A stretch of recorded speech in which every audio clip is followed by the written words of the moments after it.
You are about to listen to the Animation Industry Podcast. But first, you're currently listening to me, Terry.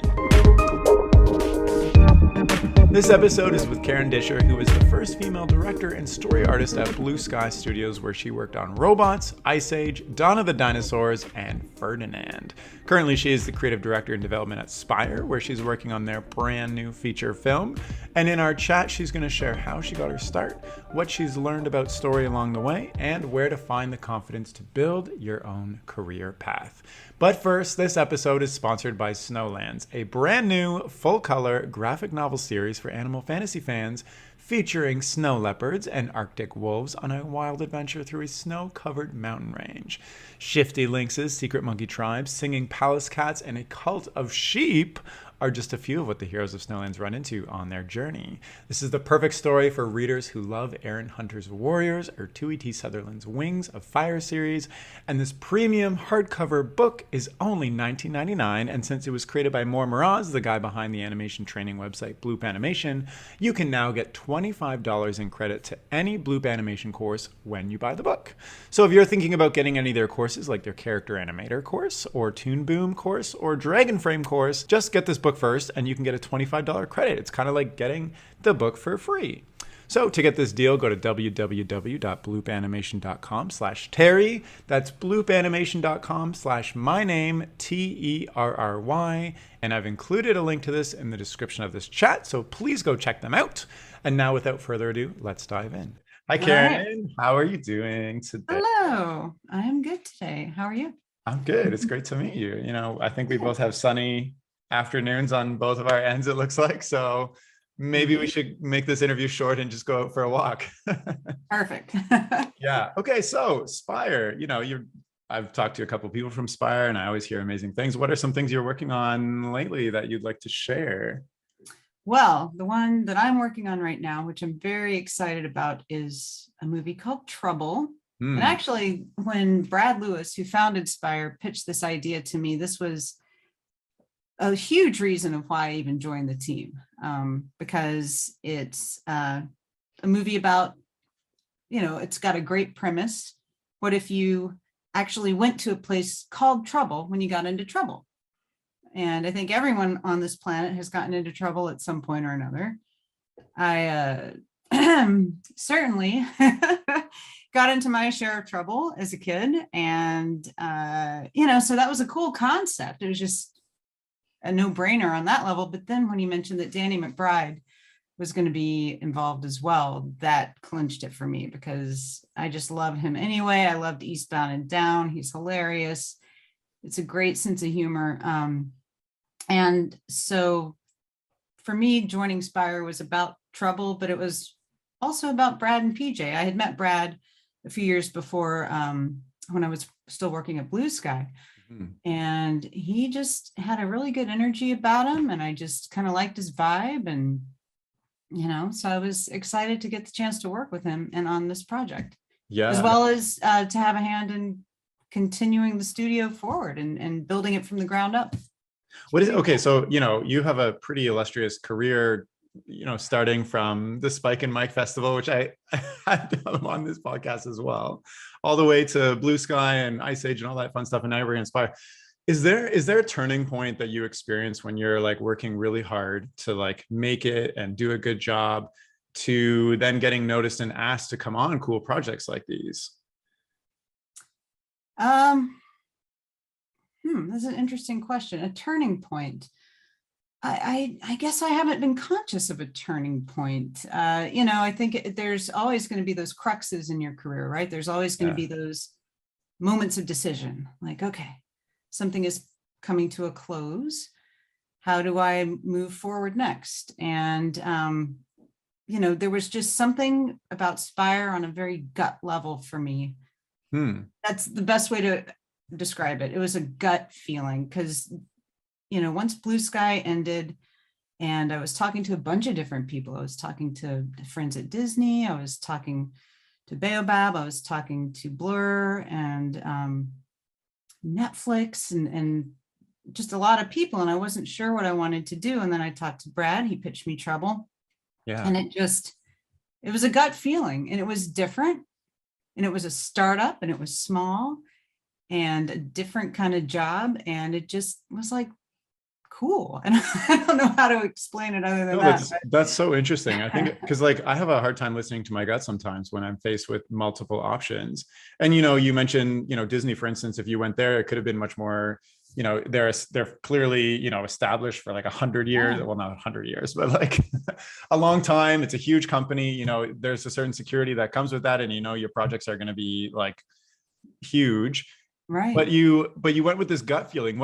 How do you give more voice to this gut feeling to like pursue that? Because it sounds like you were kind of at a crossroads where, well, blue sky closed, but you were facing many different options. Yeah, I think that's how it's really operated my entire career. Every time there's been a big shift like that, every time a big change happened, it was a gut feeling on my part. It was even getting into animation. I didn't grow up wanting to be an animator. I didn't even think of it as a career. It sounds really dumb, but it didn't occur to me, even though I grew up watching Looney Tunes, loving Saturday morning cartoons, loving to draw. It somehow didn't click to me that people got paid. Well, it all just happens by magic, right? Yeah, they just show up and they're hilarious. They're just on your TV. Right. While people are like grueling away for years and years to like. Yeah, you're not thinking about it at all. And I mean, I also come from a very, solid middle of the road, middle class family where, you don't make a living as an artist. I mean, haven't you heard the phrase starving artist? Like, yeah. So it's just not, even though I was encouraged to be artistic, my parents never said no. And obviously at a certain point, they let me go to film school. So it wasn't, I was supported, but I was a late bloomer in terms of realizing that this was a profession, right? Gotcha. Yeah. But that was also, it was a gut feeling. It was, I just don't know how to explain it, except it felt right to take that first animation class. No, it's interesting to hear you talk about this because, this is kind of a topic I wanted to bring up with, confidence in building your path because, I read a little bit more about your story and you turned down your first role at MTV that you got offered as a PA. And, like a lot of people in their, first animation role and they're offered a PA, like they would take it because it's like, I need money, I need experience. This is already in the industry. It's close enough. I'll be surrounded by and helping the people who are making this stuff happen. But you had the confidence, or maybe it was the gut feeling to say like, you know what? No, this isn't on my path and not what I want. I want something that's much closer to my dream of animating or story artist or whatever what it was back then. Right. Like, how do you, other than just explaining it felt like a gut, like where does that come from? And how do you feel when you turn something down like that? I wish, I'll tell you, I wish honestly I could go back and channel my 20-year-old self today. Because in a very weird way, I was so much more confident then. And I think just from being naive, I just don't think I knew any better to not be confident. I went out into the world with this a surety, and I think it was just, like honestly, just being inexperienced and having blinders on and not having been sort of had my eyes open to the realities of the industry. There's a lot of like sort of naive optimism that comes with youth, I guess. And so it just didn't occur to me that there would be a downside to going for it, and it just felt wrong. And I think also just, I got it just, again, a bad vibe out of that interview. I left the interview feeling kind of insulted and definitely sort of looked at as like a little girl. Like, what are you doing here, little girl? Like, little did they know. Well, no, also, and I remember also I received a very backhanded compliment because, so I went to NYU. Yeah. And the animation program, it's John Canemaker leading it, who of course is just a legend and an amazing guy. And he very much, it's not like the CalArts program though. I think at NYU, it's a lot of focus on just artistry and in the sense of expression.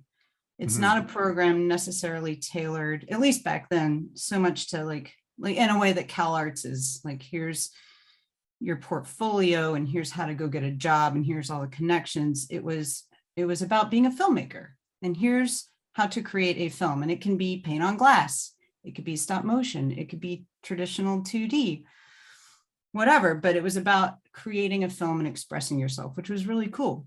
But as a result, when I left NYU, I had 2 films. I didn't really have much of a drawing portfolio because I wasn't focusing on that. I was wanting to make these films. So I made these 2 kind of funny, but raunchy sort of, adult animated films suitable for Spike and Mike. They were never in Spike and Mike, by the way, but that was my dream. Oh no. And I think it's my fault. I never really followed through to actually submit the films. But anyway, that's what I went to MTV with for that first job interview. And the guy who interviewed me said, oh, if your name wasn't on the reels, I would have thought these were made by a guy. Oh, okay. Thanks. Like that's a compliment, or that I should feel proud of myself because these were like guy films. And yeah, so that just kind of put like a taste in my mouth. So yeah, then to have gone in specifically wanting an art job of some kind. And for me, it was, I would have taken anything, design, revision, storyboard, layout, like anything, as long as it was, putting pencil to paper, right? Mm-hmm. So sort of with that ambition in mind, combined with that sort of icky feeling I had when I left the interview, when I then was offered the PA job, it made it easier, I guess, to say no, because the vibe already was kind of not right. But maybe if it had been a great interview, maybe I would have accepted the job as a PA. I don't know. But also in New York, there were other options, so it wasn't the only studio in town. It wasn't the only game in town. And I knew enough people at that point that I figured I could at least get some kind of work drawing somewhere,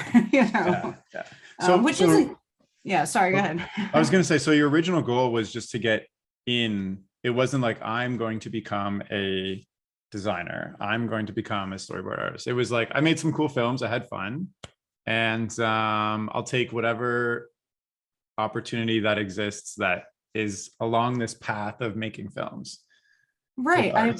It was even simpler than that. It was like, I would like to get paid to draw. I would just like to draw, please. I would like someone please hire me. Pay me to draw in some form in the animation industry. Yeah. And I didn't even, I'll be honest, I didn't care so much if it was commercials or TV. I wasn't really thinking like long-term about any of that stuff. It was just wanting to be like a part of it, a part of their world. Nice. Little Mermaid style. So yeah, right. So okay, so kind of where you are at now versus where you started. I just want to draw. Yeah. How, like, once you were in this part of this world, did you quickly learn what you did and did not want to do? Because it also sounds like you tried many things over the years, like character designing and all this stuff. So like, do you still kind of have that mentality, and you kind of just ended up here through different opportunities that came to you? Or did at some point you say like, listen, I want to direct and story, and that's kind of my specialty?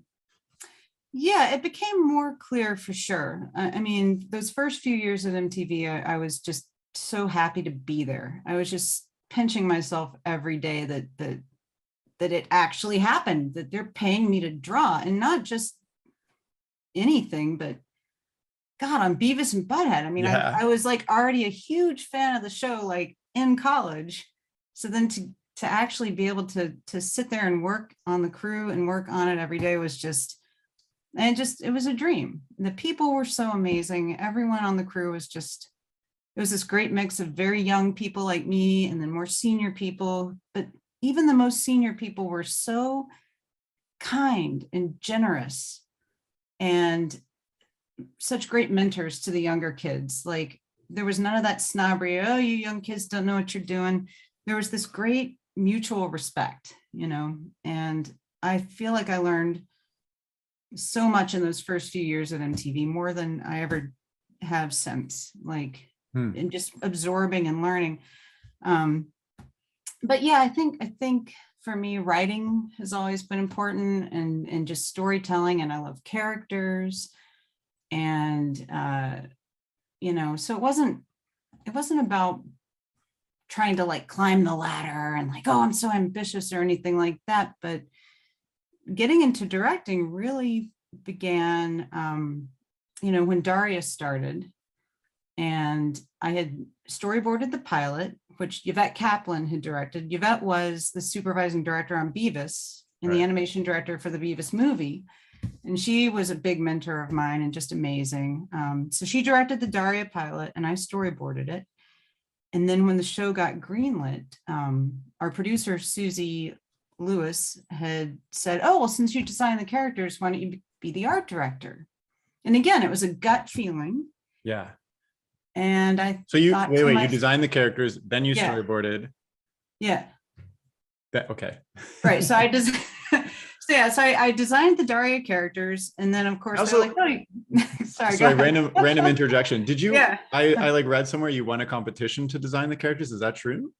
Or like there was a contest or something? No, it wasn't like a contest. It was just sort of like a casting call, if you think of it that way. It was like an open call to the crew. Yeah. Basically, the producers of Daria, they're like, we're starting a spinoff. We don't want her to look like, how she looked in Beavis. So, hey, artists of MTV animation, what do you think Daria would look like in her new show? Keeping her looking somewhat familiar, but a new take on it. And that's all it was. And so everyone at the studio was invited to just, throw their hat in the ring for that. And it just so happened that mine and a couple other artists were the ones that kind of got narrowed down into the final three. And then ultimately it was mine that ended up, so I guess a contest, but it was a good prize, I guess, if it was a contest. Yeah, well, congratulations. Sorry, back to storyboarding and then directing. Yeah. So when the show got greenlit, I was invited to be the art director. Nice. Just again, I was very young and I had no business doing that. And I think why do you think that is? Like, out of all the people that already worked there, they said, hey, Karen, like, we'd like you to art direct this. Like, obviously you'd had some reputation already built and we're excelling at this area. Well, I had been a layout artist before that. So I hadn't really done anything ever art directing except for my own films. And then again, the designing the characters, this was just me taking Daria from the Beavis lineup and just going over her essentially in my own style. But then that became, what would her sister look like? What do her parents look like? What does her best friend look like? And then the producers liked my take on those people as well. And so then that's how it came to that. I ended up creating the main lineup. I think to Susie's, in her mind, she thought, oh, well, since you've developed kind of the style and the look, that it makes sense naturally that you would then art direct the show. And but I just wasn't interested. That wasn't what I wanted to do. So this is again a gut feeling. Wow. There was like I think it was like the Beavis Christmas party that year.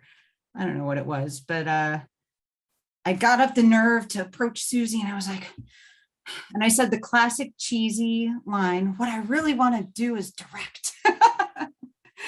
Right? Yeah. And again, I had no business technically asking for this because I had only ever directed my own films. I had been working in layout on TV for a couple of years and had studied the sheet timing and been trying to absorb as much as I could, but I was very inexperienced. And she just took a chance on me. I think she saw how hard I had worked during the pilot. Yeah. I think my youth and gender probably played into it as well. I think she saw, here's a young girl in her early to mid 20s, not so far out of high school herself, right? So she's got this connection and this closeness in age not that Susie was only 5 years older than me, so it's not like she was all that old either. But so I think that definitely had something to do with it. I was young, I was cheap, I was willing to work my ass off, and she took a chance on me, So she gave me almost half of the first season episodes to direct. Wow. So I think I directed, 6 of the first 13, maybe 5. I don't know, but yeah, so it was great. And so it was just like, we're going to throw you in the deep end, and hopefully you'll swim. Yeah. And for me, it's like, there is no chance. I mean, there's no choice but to swim. Yeah. So I have 2 questions randomly out of that. One is kind of a technical question. So you're Yeah. working storyboard, etc. Do you just stop doing that and have a random new contract that says now you're directing, or you're still doing all that stuff, but now you're directing on top? Oh no. So I had been doing layout on Beavis, and that was, I think they might have given me like a spare week or 2 within that time to do the pilot. So there were no contracts, it's all just, you have 2 free hands and time. Yeah, that's right. You work here, we're paying you. You work here, we pay you. Here's your weekly rate. I was able to negotiate a little more money once I started directing, but no, we didn't have contracts, at least not at my level. No. Gotcha. Okay, the next one is, you said you had to basically sink or swim. What was it like directing your first episode, jumping into that from, doing a pilot in your own films before to suddenly now this is like going to TV, everybody's relying on you? Yeah. Well, you know what? Again, luckily, I fully, I was lucky enough to have great mentors. There were people on the staff of the show, Tony Eastman. So Tony was a New York animation fixture. His dad was actually P.D. Eastman, who wrote like Go Dogs Go and like all those famous children's books of the 50s and 60s. So Tony was his son.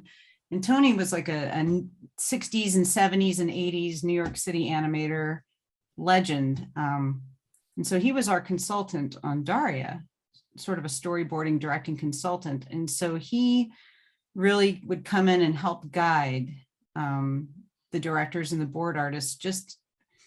It was like a master class. It was just kind of just basic techniques, but from his very experienced point of view. So he helped, and just a lot of good support. Nice, and that's awesome. Encouragement, and you just kind of learned as I went.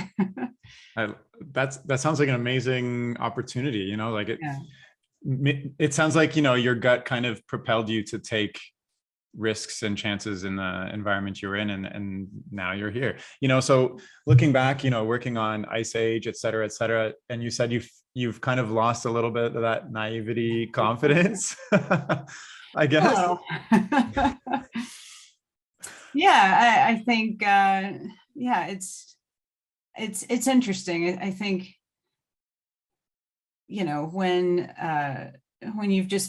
when you've been around a long time and you've seen how the sausage is made, as it were, and sometimes it's not something you want to see, and just the curtains get pulled back sometimes on people in surprising ways that you never would have expected people to act or behave. I think it's not a bad thing. It's just, you learn and you regroup and you got to keep going, Fair. So another kind of topic I wanted to bring up was, the whole, what you've learned about story, because you've worked on so many things. You started with more of like an adult raunchy type of storytelling, and you ended up into like very child friendly storytelling towards the end. What are the tips and tricks that work no matter what kind of story you're telling that captures an audience? For me, it's just character. So I hear that a lot. But it's really true. I mean, that's what I love doing. Like, as a board artist and as a director and as a writer, I'm characters always come first. I'm always thinking of like a character in a situation the fun of that character, what they could be doing, characters interacting with each other. You know, as a board artist, that's just where that's my little path I've always done the best on, is when I've got character and comedy. Give me a musical number, great. Don't give me the car chase. Please don't give me the car chase, because I'm just going to fuck it up. I'm going to hate every minute of it. Now, there are people out there who love the car chase, and that's all they want to board, and that's amazing. And they're probably so good at it. And I'm jealous but that's the thing. So I feel like the most successful artists are the one who follow what they love and what feels true to them. I mean, if someone said, we want you to direct the car chase movie, I would turn that down. Even if it was like Fast and Furious 20, the animated version, and it's got a $200 million budget and you can work with all the A-list stars, and I'd still be like, no thanks. No, because that would be hell for me. That would be awful. So I feel like you're going to be happiest as an artist if you can stick with what you enjoy doing. Yeah. And you're going to be more successful, because that love and that joy comes through in your work, and it's natural, and you're not forcing it, So how do you maintain that throughout? You've had a full career in this, from years and years. Try not to like bring age into a very long career. Sorry, but I just mean you've been at this for a while. Yeah. How do you always align yourself to your love when life may take you in a different direction, opportunities take you in a different direction. You may end up doing something you're not super into for a while. And that, because for me, for my story, I ended up in business, and I fully pursued that, and ended up realizing this is a complete 180 from my animation roots, and I had to quit all that and come back to it. But it was a very tough, I had to break down so many walls to get there. How have you continued to align yourself with projects you love? You just said you turned down a $200 million budget A-list celebrity movie. And I didn't. But I know you didn't, but you're hypothetically saying that, and that takes a lot of, knowing who you are and confidence in knowing what you're good at and love doing. So, how do you continually align yourself to that when you maybe get steered in different directions? Yeah, I would say that is the good thing of age, whereas age and experience can sometimes you can there's a risk of getting embittered or having seen too much. But the flip side is that, yes, you do know what you like, and you do feel more confident turning stuff down. I think in my earlier years, I would have probably taken just about anything. Again, fine, I'll take the $200 million budget movie in my early years. Yeah, but just in the sense of at the very beginning, it was, I just want to be drawing. And like I said, if it's the cat food commercial and I'm animating the cat in the cat food commercial, great, because I'm animating and I'm earning a living drawing and being creative, which was the bottom line. Has there ever been a moment where you've kind of taken a look at what you're doing and said, what, this isn't exactly where I want to be. I need to quit something or move into a different area or work my way back to something else? Yeah. And I will say, I definitely, this is probably the first time in my life I feel confident doing that. Wow. That is a big change for me, because in the past, I think I was a little more attracted to, as anyone is, just there's something nice about being comfortable. Yeah. There's something nice about when you have worked somewhere for a very long time, you feel a sense of security. You feel like, oh, everyone knows me. They know what I can do. I don't have to prove myself every day anymore. I know them. But sometimes that comfort can make you stay too long, and it can make you end up involved in projects that aren't, necessarily what you want to be doing. Now, you have to do that though to earn a living. I mean, I'm not a bajillionaire. I'm not a trust fund kid. I always have had to support myself. Yeah. So, there's that balance of how much do you risk when you do still need to put food on the table. But I do feel like you can find it, and the older you get and the more experience you get, you do have more freedom to be able to just take a deep breath and like, okay, I can leave, I can move on, I can do different things. And I think there's also something about chemistry too. And that's something I have found, in the past few years, just talking to all these different people. I've been very lucky in my career that everywhere I worked, all of 2 studios, Blue Sky and MTV, I mean, previous to Spire, all of my 2 studios I ever worked at, but no, they all worked out really well. It was the chemistry was there. It was a natural fit. When you say chemistry, are you talking about, coworker chemistry, project chemistry, a combination of them? Because when you said you moved to Spire, you mentioned a few things. You mentioned, some people that you're very interested in working with, the project itself. Yeah. So like, what is that chemistry specifically that, going forward, you'll to look for? Yeah, you're so right. That was part of that gut feeling at Spire too. And for me, that chemistry is, it's just really so down to earth people, like, and again, I was so lucky at both MTV and Blue Sky, at least in the earlier days of the studios, there was not a lot of politics, ladder climbing, backstabbing. There weren't those kind of scuzzy things. Yeah. Again, at least that I knew of. Maybe they were always there, and I was just like, oh, you were the one backstabbing everybody else. I mean, maybe it was always there, and I was just not constant. I don't operate that way, so I don't normally have like antenna up, to be sensitive or looking out for that kind of stuff, because I'm not interested in stabbing anyone in the back. So I assume no one wants to stab me in the back, but I've been proven wrong on that. Yeah. But so for that chemistry, though, it really is for me. It is the humbleness of the artists, the lack of shittiness and political stuff, and the projects, the quality of the projects, and just the heart behind them. And I think I'm also just attracted to people and studios that are willing to take risks, and where you feel like you actually have a voice, and where you feel like you might actually be able to personally make an impact, Totally, yeah. So I love that you at the start you said you just wanted to draw, and now you said a whole list of other things that excite you. What exactly are you doing at Spire? Like, influence on the story and all this stuff. Like, what have you been doing lately? What's the day-to-day like?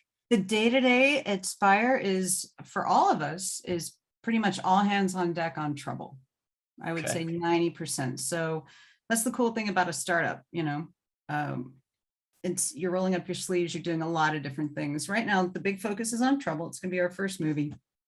Some storyboarding on that. We're all, brainstorming, storyboarding, getting it up into editorial, getting the movie up. I'm also working on developing my own projects, which is cool. I was gonna ask you about that. Yeah. So are they involving back to your roots of butts and things? I don't have roots of butts. Well, you're like one of your first films. All right. But no, because I am developing for Spire Space, which is still a family audience. But I think what we want to do with Spire is bring it, age it up just a little bit. So we still want to be 4-quadrant. We still want to make movies that appeal to everyone. But I would say we're going to try to probably find that space, that sweet spot where you can maybe push things a little older. Yeah. While still keeping them accessible, which is a very tricky balance. But I think you got stuff like, I think Spider-Verse is still, to me, one of the best examples of a movie that appealed to an older audience, but didn't alienate a younger audience either. That was so hard to do. So the things I'm developing now would still firmly fit within that space. Oh, nice. So older family movies, I guess, is a way to think about it. But yeah, so I'm working on my own stuff. As you've talked to Ted and the other guys, we've got our creative cadre, which is pretty cool. And so we get together and we chat for a couple hours once a week and pitch each other our projects and help each other. So again, I love it because it speaks to, it's not silos. It's not every director for themselves, like in a big, wrestling match, like we're all against each other. Whose movie's going to go first? We want Spire to be awesome and to have legs and longevity. And, so again, perhaps I am naively optimistic about this, but as long as you're having fun. And I like that you're trying to push boundaries a little bit, because I think, there's a lot of studios out there that are taking the very safe, formulaic kind of tried and true method. And I think when somebody, hopefully it's Spider-Verse,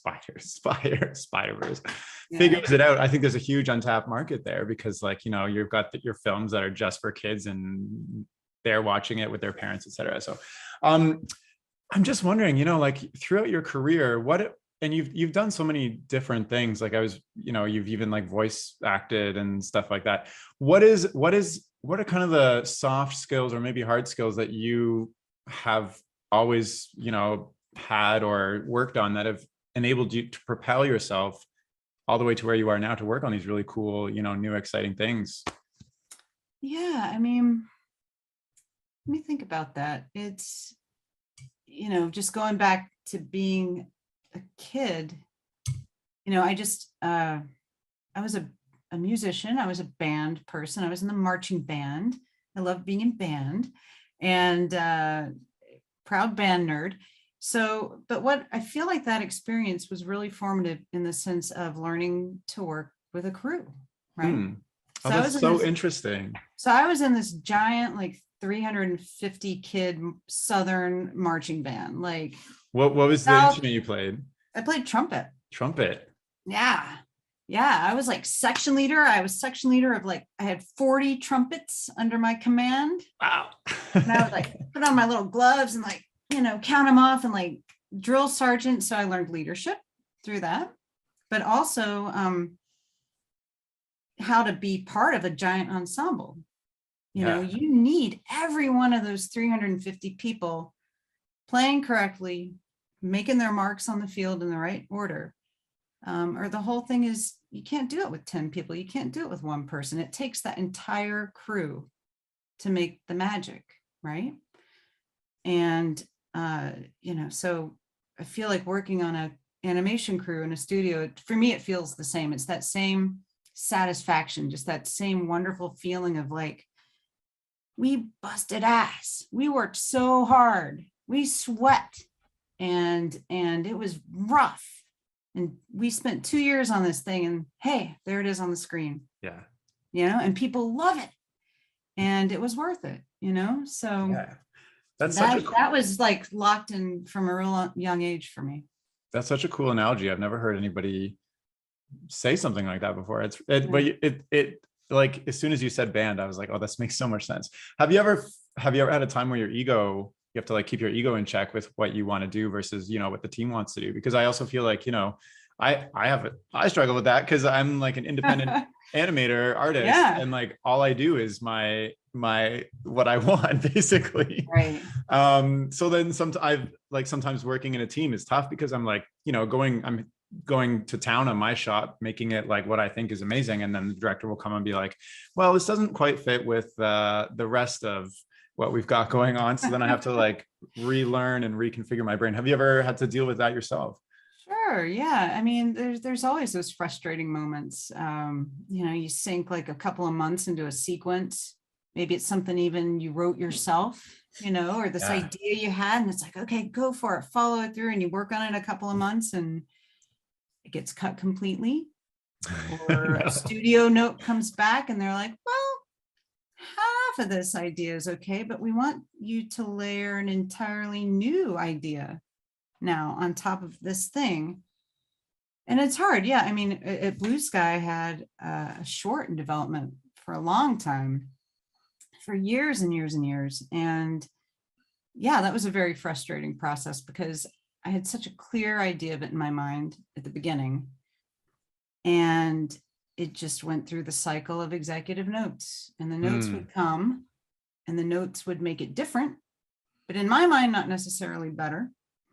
The notes would oftentimes, again, this went on for years. So the notes would oftentimes reflect whatever movie had just come out at that time. And someone's like, oh, they did that, so you need to do that in your short. Yeah.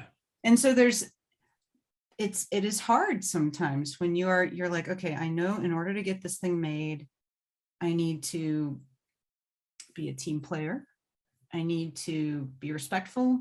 I need to understand that I sometimes don't have all the answers, right? Maybe I am blind to some problems, because that happens. Sometimes we have our own artistic blinders on, and then you get 10 people screaming at you, this doesn't work. You're like, yes, it does. And they're like, oh, maybe I should listen to these 10 smart people. Sometimes they're right, but then sometimes they're wrong, and you just know they're wrong. But depending on who they are, especially if they're the people with purse strings, right? Yeah. you can't fight so hard. So it is, I wouldn't call it ego so much though, because ego is a negative kind of connotation, right? That ego, I think a lot of artists get unfairly painted with the ego brush.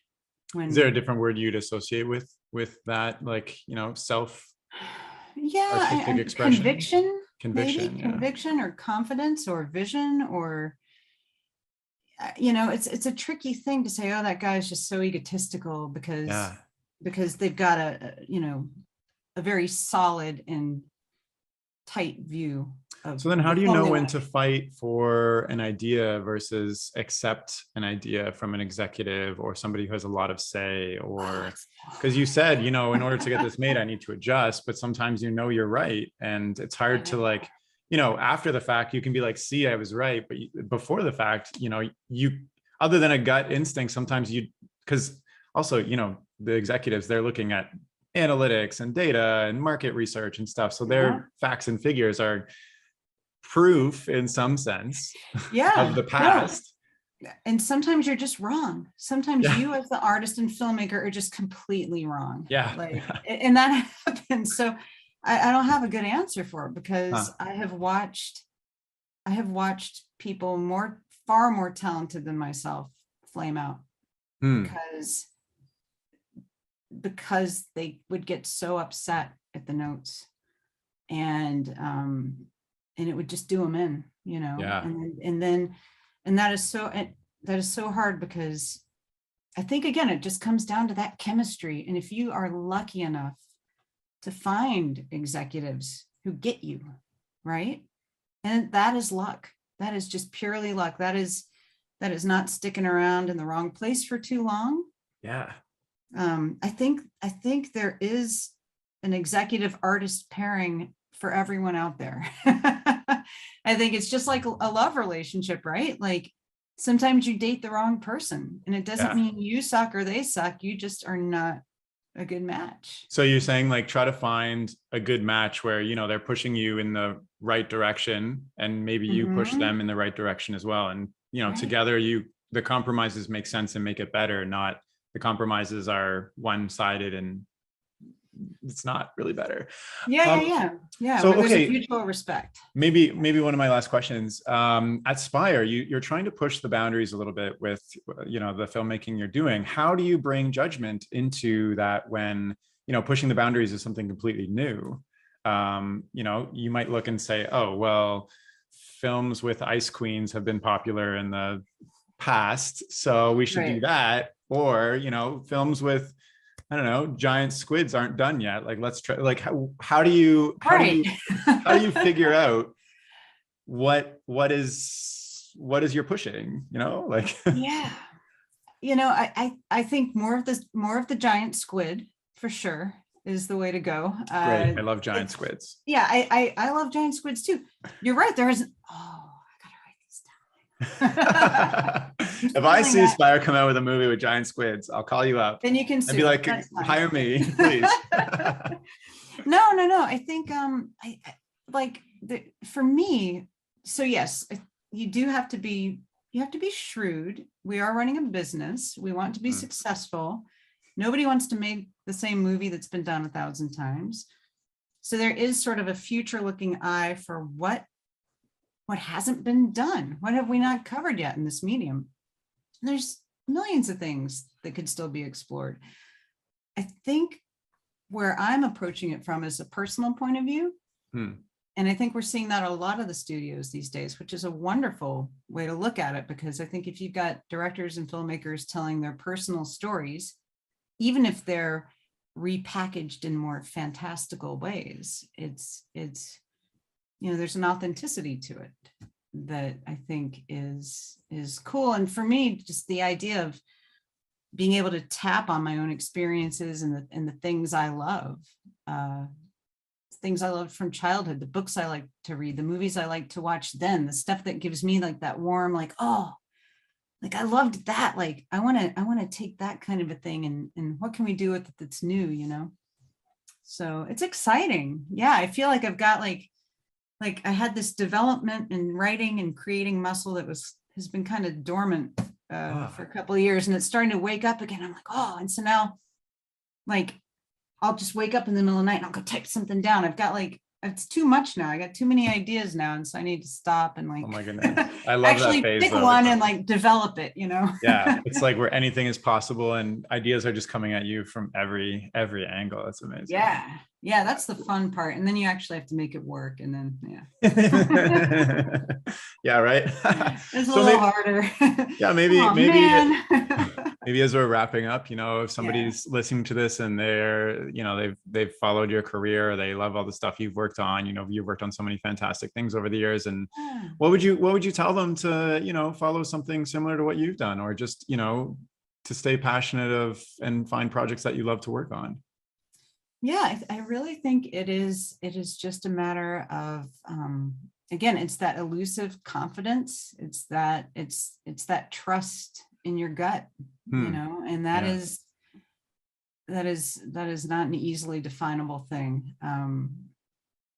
Even when your gut is screaming at you and you don't like what it's saying, even if the part of your mind is like, no, gut, you're wrong. You're wrong. Everything I'm doing right now is correct. This was the right move. This was the right choice. And your gut's like, no, yeah. It wasn't.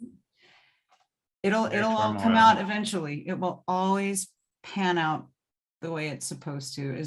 As trite and generic as that sounds, I do believe it. So should you just let it be, or should you just jump on that gut instinct a little bit faster then? Yeah, I think there are times where I could have done some things differently, not in a regrets kind of way. I don't have any regrets, but you just listen to it. And if a project doesn't feel right, yeah, your days are miserable. If the people you're working with are making you feel icky, if you're ending every day in a state of woe, abject woe. And now look, every job's got dips. Every job, even the best job, has shitty times. I mean, working on the Daria pilot, I actually slept overnight in the studio on a cot in my cube. Wow. I have never been more tired in my life. There were times at Blue Sky where I cried, I feel like, a few times on Rio. I think I was so worried about the movie. It wasn't going well. I was had a story and I just felt this pressure and this weight on me. And I would say once or twice it actually brought me to tears, sitting at my desk at 11 o'clock at night, like, we got to fix this thing. Oh my goodness. And we did. We did though. But see, that's the thing. Like, there's always, even in the best jobs, at the studios you love the most, with the people you love the most, on the projects you love the most, there will be darkness. So that's not what I'm talking about when I mean like. Yeah, no, but that's really good insight still, like you can't expect everything to be flowers and rosy all the time. It doesn't make sense. Not at all. And if it is, it's probably not interesting. Not at all. No, there's a big difference. And but again, you will know it. Yeah. You will know it. Your gut will know it, your soul will know it. And then you just start thinking about what's next. Oh, I love that. Yeah. Listen to your gut. That's the thesis of this chat. I think so. Yeah. I don't know if that's helpful. No, it is. No, because listening to my gut has been a theme in my life that has really helped me figure out where I want to be in a number of personal and career areas. So I think it's super important. I'm happy you brought it up, and I'm glad that, it's really brought you to where you are now. Well, same for you. It's really cool that you did what you did. That must have been really a scary and weird thing to do, or maybe it felt totally right. Like it was both. It was terrifying and right, I guess, if that makes sense. It was, I don't know if you can hear, but my dog is having a nightmare. Oh no! Oh, does he do that? Whoop whoop. Yeah. Can you? My dog that? does that too. Oh, She's no. back there on the bed, and every now and then I'll get this like whoop whoop whoop. Yeah, she's running or something. But anyways, I was just wondering if you were hearing this whooping noise. Is there anything else you wanted to share as we're wrapping up? No, I don't think so. I mean, I feel I've probably blathered enough. Didn't blabber enough. All right. No, I'm just very happy to talk to you and meet you, and I wish you very well. Likewise. On your journeys. Yeah. Well, thank you, Karen, so much for coming on the chat. It's been an absolute pleasure. All right, thanks. Yeah, and if you're listening and you want to check out what Spire's doing and what Karen's doing at Spire, you can go to spirestudios.com, and that's their website where you can check out all their fancy stuff and look out for Trouble when it comes out. And thank you so much for listening. That's all for now. Okay, bye.